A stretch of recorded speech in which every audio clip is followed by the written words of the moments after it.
যে জুবিনৰ অন্তিম বিদায় আমি যেনেকৈ ভাৰত চৰকাৰৰ পৰা কিৰণ ৰিজিজু আহিব খুজিছে, অলপ আগতে মোক মেঘালয়ৰ পৰা ফোন কৰিছে যে মেঘালয়ৰ উপ মুখ্যমন্ত্ৰী আহিব খুজিছে, অৰুণাচলৰ পৰাও প্ৰতিনিধি দল এটা আহিব খুজিছে। আমি যাতে বহু দিনলৈ মনত ৰাখিব পৰা ধৰণে আমি জুবিনক বিদায় দিম, আৰু সেইকাৰণে মই ৰাইজৰ সহযোগিতা কামনা কৰিছোঁ। আৰু যিসকলে দুই এটা জেগাত মই দেখিছোঁ যে একাংশ লোকে যিকোনো প্ৰকাৰে গণ্ডগোল কৰিব খোজে, আমি ভিডিঅ' ৰেকৰ্ডিং কৰিম কালি গোটেই অনুষ্ঠান, কাৰণ জুবিনক আমি সন্মানেৰে সৈতে বিদায় দিব খুজিছোঁ।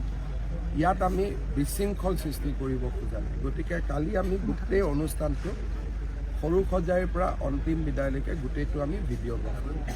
আৰু কোনোবাই যদি পিছত আমি দেখোঁ যে ইচ্ছাকৃতভাৱে আৱেগত কৰা বেলেগ কথা, কিছুমানে ইচ্ছাকৃতভাৱেও খেলি মেলি কৰিব খোজে, চৰকাৰে তেওঁলোকৰ ওপৰত ব্যৱস্থা লয়। ইতিমধ্যে যোৱাকালি সৰু সজাই আৰু আগদিনাখন বিমানবন্দৰত খেলি মেলি কৰা কেইবাজনো ব্যক্তিৰ ভিডিঅ' ৰেকৰ্ডিং আমি লৈছোঁ, আৰু তেওঁলোকৰ ওপৰত অনুষ্ঠানটো হৈ যোৱাৰ লগে লগে আমি তেওঁলোকক সুধিম যে আপোনালোকে ইমান ধুনীয়া অনুষ্ঠান এটা কিয় বেয়া কৰিব খুজিছে।